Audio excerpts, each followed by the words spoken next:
Monsieur, vous étiez peut-être en ce moment en train de vous supplémenter, de vous complémenter dans votre alimentation. Les petites pilules de toutes les couleurs, vous dites, bon, ce sont des oligo-éléments, c'est très chic, c'est très utile. Vous avez lu ça quelque part et vous dites, ma cousine aux États-Unis fait la même chose. Bon, et bien alors voilà, 2 études viennent d'être publiées et Brigitte Fanny-Cohen va vous expliquer qu'il va falloir regarder ça d'un petit peu plus près. Maintenant, est-ce que le marché en France est un marché important, le marché de ces produits-là? Oui, c'est un marché considéré comme très important, je crois à peu près 500 millions d'euros de chiffre d'affaires annuel.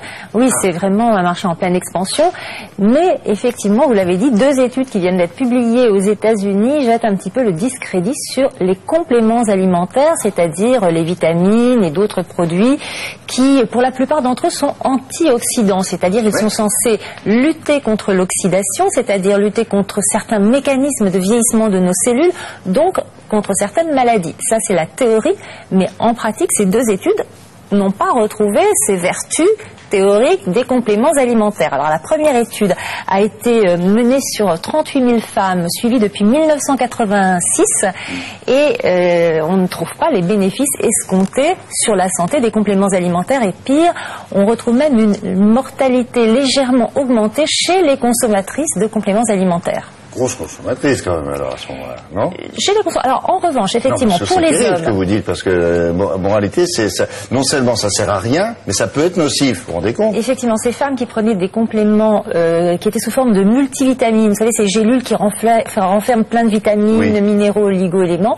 donc on retrouve une mortalité légèrement augmentée. Alors maintenant, effectivement, chez les hommes, cette fois-ci, l'autre étude a montré une augmentation de 17% du risque de cancer de la prostate chez ceux qui prenaient beaucoup de vitamine E. Là, c'était vraiment des doses importantes.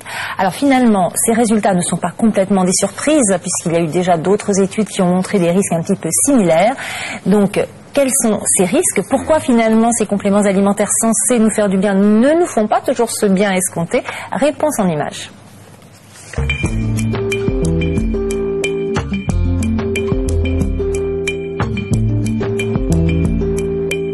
Ces études ne sont pas une surprise. Elles viennent confirmer les résultats d'autres travaux, notamment par exemple l'étude Suvimax en France, qui avait montré que la prise au long cours de compléments pouvait augmenter le risque de certains cancers, le cancer de la prostate, par exemple chez les hommes qui avaient déjà au départ de l'étude un cancer, même s'ils ne le savaient pas. Et puis chez les femmes, la prise de ces suppléments, avec notamment du bêta-carotène, a augmenté le risque de cancer de la peau.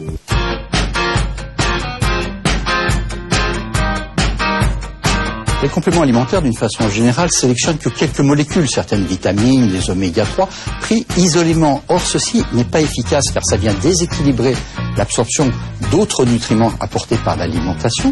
Et puis, à forte dose, ces vitamines, ces minéraux vont entraîner des processus, soit des mécanismes d'inflammation, soit au niveau de nos cellules, empêcher les mécanismes de protection qui vont augmenter donc le risque de développement de cancer ou d'autres maladies.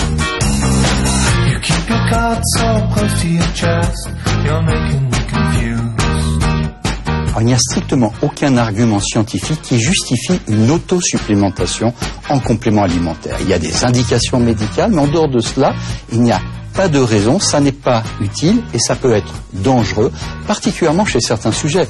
Les fumeurs ou les sujets exposés à un risque professionnel, notamment de cancer, ou des sujets qui ont déjà développé un cancer microscopique qu'ils ne connaissent pas, ça peut accélérer le processus de cancérisation.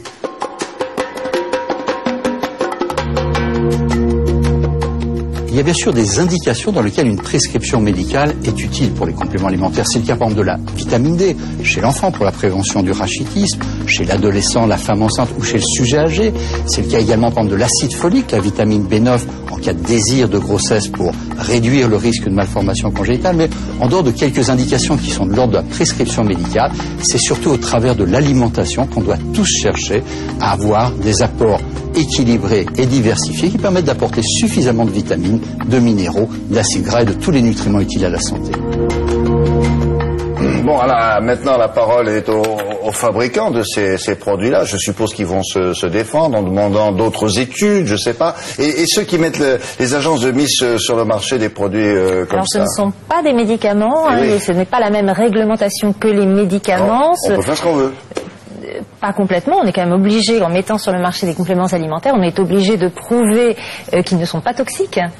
Alors que pour le médicament, on est obligé de prouver non seulement qu'ils ne sont pas toxiques, mais en plus qu'ils sont efficaces. Voilà, donc c'est la différence avec les compléments alimentaires qui sont considérés comme des aliments et les médicaments. Pas fini cette affaire. Et Un mot sur Nutrinet. Oui, si vous voulez participer vraiment à une très grande étude, certainement la plus grande étude sur la nutrition, pour justement qu'on connaisse bien les rapports entre la nutrition et la santé, les rapports entre les compléments alimentaires et notre santé, vous pouvez participer à une étude qui va se dérouler sur Internet. C'est l'étude Nutrinet, et donc on peut s'inscrire sur étude-nutrinet-santé.fr, et vous pouvez retrouver tous ces renseignements dans le magazine Parents qui vient de sortir et qui est daté de janvier. On le laisse encore quelques secondes pour que vous puissiez, avec votre petite cuillère ou le rouge à lèvres... Avec le rouge à lèvres sur le miroir de la salle de bain. Classique. Merci beaucoup, à plus tard. Voici quelques chroniqueurs culturels qui